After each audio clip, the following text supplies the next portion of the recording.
Ernakulam fort കൊച്ചിയിൽ ആശുപത്രി കെട്ടിടത്തിന് തീപിടിച്ചു. ESI ഡിസ്പെൻസറിയിലാണ് തീപിടുത്തമുണ്ടായത്. ലിഡിയ ജേക്കബ് കൊച്ചിയിൽ നിന്ന് വിവരങ്ങൾ നൽകാനായി ചേരുന്നുണ്ട്. ലിഡിയ, എപ്പോഴാണ് ഈ തീപിടുത്തമുണ്ടായത്? തീ പൂർണ്ണമായും അണച്ചോ? അമൃത, തീ പൂർണ്ണമായും അണച്ചിട്ടില്ല. അല്പസമയം മുൻപാണ് ESI ഡിസ്പെൻസറിയിൽ തീപിടുത്തമുണ്ടായത്. ഫോർട്ട് കൊച്ചിയിലാണ്. ഈ ചെറിയ ക്ലിനിക്കാണ്, പരിശോധനകളും കാര്യങ്ങളും ഒക്കെ നടത്തിവരുന്ന ക്ലിനിക്കാണ്. അത്തരത്തിൽ പരിശോധന കഴിഞ്ഞ ജീവനക്കാർ അത് പൂട്ടിപ്പോവുകയാണ് പതിവ്. ഈ കെട്ടിടത്തിന്റെ 2ാം നിലയിലുള്ള ഈ മാലിന്യങ്ങൾ കൂട്ടിയിടുന്ന സ്ഥലത്താണ് തീ പിടിച്ചിരിക്കുന്നതെന്നാണ് മനസ്സിലാക്കുന്നത്.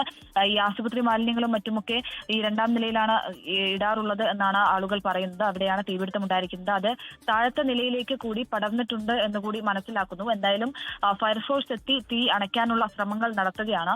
ഈ നാട്ടുകാരാണ് ആദ്യം ഈ തീ പടർന്നത്, നാട്ടുകാരുടെ ശ്രദ്ധയിലാണ് ആദ്യം പെടുന്നത്. പിന്നീട് നാട്ടുകാർ ഫയർഫോഴ്സിനെ വിളിക്കുകയായിരുന്നു. എന്തായാലും ഫോർട്ട് കൊച്ചിയിൽ നിന്നുള്ള ഫയർഫോഴ്സ് യൂണിറ്റ് എത്തി തീ അണയ്ക്കാനുള്ള ശ്രമം നടത്തിക്കൊണ്ടിരിക്കുകയാണ്. ശരി, ലിഡിയ ജേക്കബാണ് വിവരങ്ങൾ നൽകിയത്.